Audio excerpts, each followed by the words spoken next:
విశాఖలో టూరిస్టులు ఎప్పుడెప్పుడు అని ఎదురు చూస్తున్న ఫ్లోటింగ్ బ్రిడ్జ్ అయితే మాత్రం నిన్న హట్టహాస్యంగా అయితే ఓపెన్ అవ్వడం జరిగింది. సో ఓపెన్ అయిన ఒక రోజుకి అయితే మాత్రం ఈ ఫ్లోటింగ్ బ్రిడ్జ్ తెగిపోయిందంటూ కూడా ఒక కథనం అయితే పుట్టుకురావడం జరిగింది. సో అసలు ఈ ఫ్లోటింగ్ బ్రిడ్జ్ తెగిపోయిందా లేకపోతే ఒక మాక్ డ్రిల్లో భాగమా అనేది అయితే మాత్రం ఇప్పటికే అధికారులు చెప్పాల్సి ఉంది. సో ఇప్పుడు ప్రజెంట్ మనతో మాట్లాడడానికి ఈ ఫ్లోటింగ్ బ్రిడ్జ్కి సంబంధించిన నిర్వాహకులు అయితే సుదర్శనరావు గారు మనతో ఉన్నారు. ఆయనతో మాట్లాడదాం. సార్ చెప్పండి సార్, ఇది ఒక ప్రమాదవశాత్తు ఇది ఊడిపోయింది అంటారా లేకపోతే మీరు ఏమైనా మాక్ డ్రిల్లో భాగంగా ఇదేమైనా డిస్మాంటిల్ చేశారా సార్? ఇది అత్యాధునికమైన టెక్నాలజీతో ఫెర్టిలిటీ ట్రీట్మెంట్ అందిస్తోంది మెడిసి ఐవీఎఫ్. ఇది ప్రస్తుతం వేవ్స్ ఎక్కువగా ఉన్నాయి. ఈ టైంలో ఎలా ఉంటుంది, ఒకవేళ ఈ టైడ్స్ ఎక్కువగా ఉండేటప్పుడు బ్రిడ్జ్ ఎలా ఉంటుంది, ఒకవేళ విడిపోతే దాన్ని ఏం చేయాలి, దాన్ని తీసుకురావడానికి ఏమైనా ప్రాబబిలిటీ ఉందా అనేది టెస్ట్ చేస్తున్నారు. టెస్ట్లో భాగంగా అందుకని ఈరోజు కూడా మనం ఏమీ చేయలేదన్నమాట. అసలు సందర్శకుల్ని చేయలేదు. మొత్తం రేపటి నుంచి ఫుల్ ఫ్లెడ్జ్డ్గా ఓపెన్ చేద్దామనేసి ఈరోజు అన్ని రకాలుగా టెస్టులు చేసి ఓకే అన్న తర్వాత మాత్రమే సందర్శకుల్ని ఇక్కడ బ్రిడ్జ్ లోపలికి విడిచిపెడదామని ఆలోచన. అంటే ఇది టెస్టింగ్ లో భాగం అంటారా లేకపోతే ఇది పెను ప్రమాదం ఏమైనా సంభవించిందంటారా? ప్రమాదం ఏమీ జరగలేదు. మేము ఏదైతే ఆ టీ షేప్ ఉందో టీ షేప్ని వేరు చేసి ఏమైనా జరిగితే ఆ టీ షేప్కి నష్టం జరగకుండా ఎలా చేయగలం అని చెప్పేసి వేవ్స్కి బయట వైపు ఉంచాం దాన్ని. అది సేఫ్ ప్లేస్లో ఉంటుంది. అది అక్కడ నుంచి ఆ పార్ట్ వేరేగా ఉంటుంది, ఈ పార్ట్ వేరేగా ఉంటుంది. రెండు సేఫ్గా ఉంటాయి. మా తాలూకు మాక్ డ్రిల్లో భాగంగా ఒకవేళ ఏమైనా మధ్యలో ఏమైనా జరిగింది అనుకుంటే అప్పుడు రెండు వేరువేరుగా ఉండి బ్రిడ్జ్ సేఫ్గా ఉంటుంది. మా ఈ డ్రిల్స్లో భాగంగా ఈ ప్రయత్నం చేస్తున్నాం. అంటే సార్ ఎవరికి కూడా ఒక ముందస్తు ఇన్ఫర్మేషన్స్ ఇవ్వకుండా ఇలా చేయడం వల్ల ఫ్లోటింగ్ బ్రిడ్జ్ అనేది ఊడిపోయింది, ప్రమాదవశాత్తు ఇలా జరిగింది అని చెప్పేసి నాసిరకమైన ఈ ఎక్విప్మెంట్ తయారు చేశారని చెప్పేసి ఒక కథనాలు అయితే ఇంటర్నెట్లో చెక్కులు కొట్టడం జరుగుతుంది సార్. దాన్ని మీరు ఎలా చూస్తారు సార్? అంటే అందరినీ ఒప్పించాలనే ఉద్దేశం అయితే మాకేం లేదు.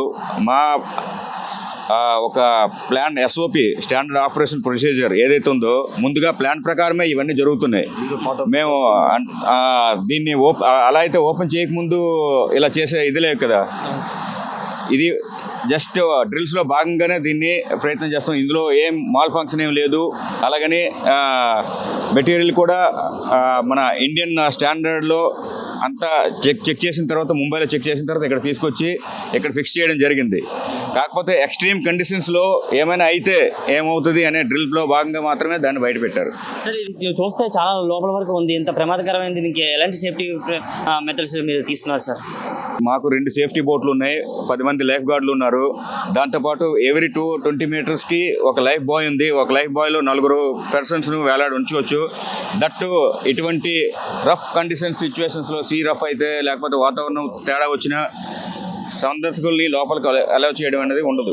ఫ్లోటింగ్ బ్రిడ్జ్ విశాఖలో పెడుతున్నారు అని తెలిసిన దగ్గర నుంచి కూడా పర్యాటకులకు ఒక ఇంట్రెస్టింగ్ నెలకొంది. ఎప్పుడెప్పుడు ఫ్లోటింగ్ బ్రిడ్జ్ ఓపెన్ చేస్తారా, ఎప్పుడు ఎక్కుదామని. సో వాళ్ళందరూ కూడా ఒక రకమైన డిసప్పాయింట్ అయితే మొదలైందని చెప్పుకోవచ్చు సార్. ఇది మళ్ళీ ఎప్పుడు మరి ఇది అటాచ్ చేసి ఎప్పుడు ఓపెన్ చేద్దాం అనుకుంటున్నారు సార్ ఫుల్ ఫ్లెడ్జ్డ్గా? ఇందులో మేము ఇప్పుడు ఇంకా ప్రారంభించడం లేదు. డిసెంబర్ ఏమంటారు దీన్ని ఇంకా ప్రారంభించడం మొదలెట్లేదు. ఇంకా అంటే ఒక సందర్శకులైనా వెళ్ళలేదు. అఫీషియల్గా అయ్యింది కానీ ఇంకా మన టూరిస్టులను అయితే విడిచిపెట్టలేదు. ఒక టికెట్ కూడా కట్ చేయలేదు. దీన్ని జస్ట్ టెస్టింగ్ పీరియడ్లో ఉంచాము. ఈ టెస్టింగ్ పీరియడ్ కంప్లీట్ అయిపోయిన వెంటనే సందర్శకులు వెళ్ళడం మొదలెడతారు. ఎప్పటి నుంచి ప్రారంభిద్దాం అనుకుంటున్నారు సార్ ఇది? అంటే అఫీషియల్గా వితిన్ 2 daysలో అయిపోవచ్చు. ఎందుకంటే కొన్ని ఎక్విప్మెంట్స్ని ఇంకా టెస్ట్ చేయడం బాకీ ఉంది. కొన్ని పోల్స్ అనేసి ఇంకా లేకపోతే కొన్ని పెట్టున్నాం, చిన్న లింక్స్ పెట్టున్నాం. ఆ లింక్స్ని కూడా టెస్ట్ చేయాలి. ప్రతి లింక్స్ని టెస్ట్ చేసిన తర్వాత సేఫ్టీ ప్రొసీజర్లు అన్నీ రెడీ అయిన తర్వాత మాత్రమే మేము సందర్శకులను లోపలికి విడిచిపెడతాం. అంతవరకు సేఫ్టీతో మేము అన్నీ కరెక్ట్గా ఉన్నాయో లేవో చూసుకొని వదిలిపెడతాం. సార్ ఇలాంటి వస్తున్న పుకార్లకి మీరు ఏం చెప్పాలనుకుంటున్నారు సార్? అంటే నెట్టింట్లో ఫుల్గా వైరల్ అవుతుంది ఇలాంటి తెగిపోవడం వల్ల. ఇది బ్రిడ్జ్ ఎంతమంది వెయిట్కి వస్తుంది సార్? దీని కెపాసిటీ అయితే 70 మెంబర్స్ వరకు ఈజీగా సస్టైన్ అవుతుంది. కానీ మేము విడిచిపెట్టేది 10-15 మందికి విడిచిపెడతాం. ఇటువంటి సిచ్యువేషన్లో అయితే బ్రిడ్జ్ని అయితే కంప్లీట్గా క్లోజ్గా ఉంచి సందర్శకుల్ని అలౌ చేయం. పూర్తిగా సేఫ్టీగా అనిపించినప్పుడు మాత్రమే లోపలికి విడిచిపెడతాం. ఇందులో పుకార్లకి ఏమీ తావులేదు. ఎందుకంటే బ్రిడ్జ్ ఇంకా ఓపెన్ కాలేదు, టెస్టింగ్ పీరియడ్లోనే ఉంది. సో ఇదైతే 100% సక్సెస్ఫుల్గా రన్ అవుతుందని మా నమ్మకం. Okay, thank you.